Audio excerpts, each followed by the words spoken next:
72 heures en Turquie orientale. Pour rejoindre notre destination finale, impossible d'y échapper, il faut passer par Istanbul. 5 heures d'escale, quelques cafés plus tard, et nous voilà repartis pour un dernier vol. On vient d'arriver à Mardin, en Turquie, dans la partie orientale du pays. On a fait beaucoup d'heures de trajet, on a eu une escale de 5 heures à Istanbul avant de prendre un plus petit avion qui a atterri après à l'aéroport de Mardin. Il fait nuit, demain on découvre la vieille ville, mais il faut que je vous montre la chambre qui est absolument sublime. Elle est très très mignonne. Room tour de la chambre, on vient d'arriver à l'hôtel. Ici c'est la salle de bain, petite salle de bain très agréable finalement. Ensuite on a des grands placards. Et là on a la chambre, une grande chambre, très agréable. On s'y sent très confortable, très cosy. Et je n'ai pas vu la vue, mais il fait nuit donc ça risque pas d'être fameux. Waouh! Vous aimez? Pour ce premier soir, on dîne à l'hôtel et franchement, on a mangé comme des reines. Autant vous dire qu'après ça, personne n'a résisté à l'appel du lit. Aujourd'hui, on est le deuxième jour, on va visiter la vieille ville de Mardin. Alors, la tenue du jour, j'aime énormément. Petite jupe longue, blanche. J'ai mis des ballerines, mais je pense pas qu'on va les voir. Elles sont noires comme ça. Petit sac pollen que je peux mettre en bandoulière. Des lunettes de soleil. Il y a un énorme soleil, très lumineux, mais il faut avoir les yeux bien préparés. Et un petit pull au cas où j'ai froid. On est aux alentours de 15 degrés maintenant, mais dans 2 heures, il fera 23 degrés. Je me prépare. La journée promet d'être placée sous un soleil doré. Mardin est construite dans une pierre couleur miel qu'on appelle ici Yellowstone. Mardin est une petite ville accrochée à flanc de colline qui surplombe la plaine de la Mésopotamie. Rien que le panorama, c'est déjà un voyage. Et parce qu'ici on boit soit du chai, soit du café, notre guide nous a fait goûter un vrai café turc dans un petit salon de thé avant de nous apprendre à lire dans le marc, une vieille tradition pleine de mystères.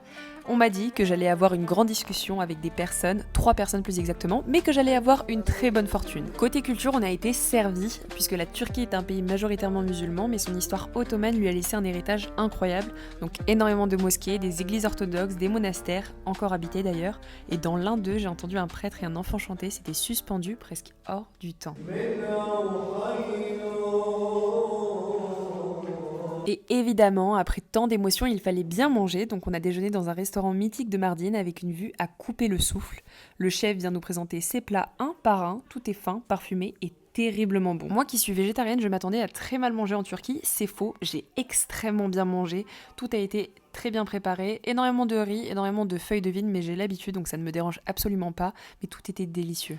L'après-midi, en flânant dans la vieille ville, on tombe sur un atelier de calligraphie au détour d'une petite ruelle. Le maître trace, l'élève reproduit, il y a une sérénité incroyable dans l'atelier et le maître nous invite même à participer. Lorsqu'on sort de l'atelier, on tombe sur le bazar. Le bazar, c'est l'équivalent du souk. Ici, il faut acheter des savons au lait d'ânesse, qui coûtent d'ailleurs 1 euro, moins d'1 euro, des œils bleus protecteurs et des épices. Ici, beaucoup vendent des bijoux, qu'ils soient vintage ou neufs d'ailleurs, il faut juste faire attention à ne pas se faire arnaquer. En suivant le fil des ruelles, on arrive à la grande mosquée de Mardin où l'on découvre une relique précieuse, un cheveu du prophète Mohammed, mais pour ça, il faut se couvrir les cheveux pour respecter la prière des croyants. Le soir, avec mes 2 complices Solène et Charlène, on se prépare pour ce qu'on pensait être un simple dîner. Grosse erreur, oui on a très bien mangé, mais on a aussi beaucoup dansé. Les femmes d'une grande tablée se sont levées, la musique a commencé et on s'est retrouvés entraînés dans la ronde, impossible de résister et franchement, on a adoré.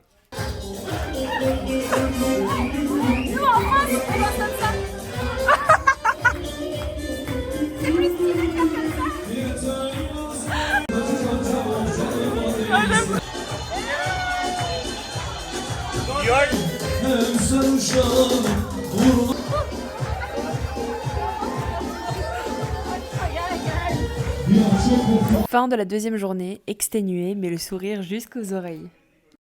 3e jour, on quitte Mardin pour explorer les environs tout près de la frontière syrienne. Effectivement, on a eu un petit peu peur, mais première étape, un site archéologique.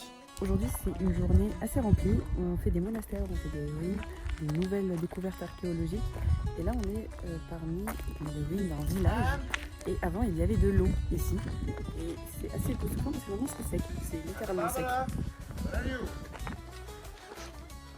Difficile d'imaginer qu'autrefois, ici, l'eau était stockée, surtout quand on voit le désert autour. Puis coup de cœur pour un monastère orthodoxe assyrien. Les moines qui y vivent parlent encore l'araméen, la langue de Jésus. C'est rare, émouvant, presque mystique.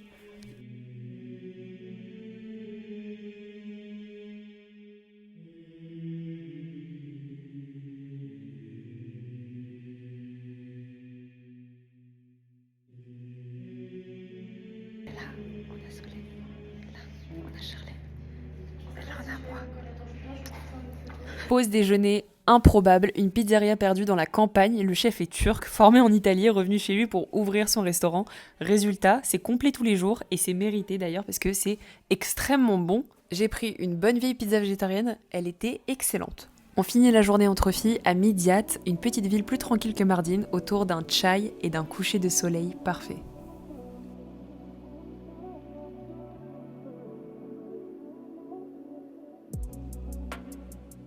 Mais la soirée n'est pas finie, direction le concert de Haluk Levent, une véritable rockstar ici, je ne le savais pas du tout, l'ambiance est folle, les gens crient, dansent.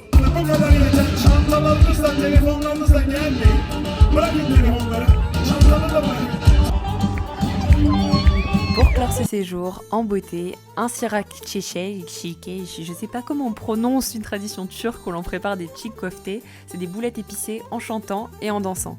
C'est convivial, bruyant d'ailleurs, joyeux, le genre de moment qu'on n'oublie pas. Est-ce que j'ai dansé?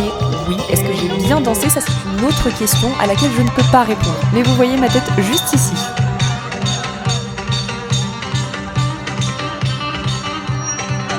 Donc l'hôtel pour la dernière fois. On dit au revoir à cette chambre, elle était géniale. C'est le Ramada Plaza à Mardin. Le service est top et vraiment, je suis trop triste de partir. Le lendemain, je pensais enfin rentrer à Paris. Mais non, puisque le vol a été retardé, donc la correspondance manquée, billets annulés, négociations à rallonge, donc pendant 3 heures à l'aéroport d'Istanbul. Bref, une fin d'aventure un peu mouvementée, je me sentais vraiment comme ce mème. S'il vous plaît!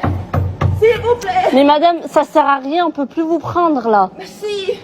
Et puisque j'ai l'impression que le SAR s'acharne sur moi, hier, la compagnie avec laquelle j'étais censée partir a eu des gros problèmes de retard, etc. Donc j'ai loupé ma correspondance. Donc la compagnie a pris un hôtel pour plusieurs clients qui ont eu ce problème. Et l'hôtel qu'ils ont choisi, c'était le Sheraton. C'était vraiment hyper agréable. Les chambres sont tellement spacieuses. En tout cas, ce qui est sûr, c'est qu'il faut que je revienne à Istanbul sans souci d'avion et que je puisse profiter pour visiter, parce que c'était un petit peu compliqué cette fois.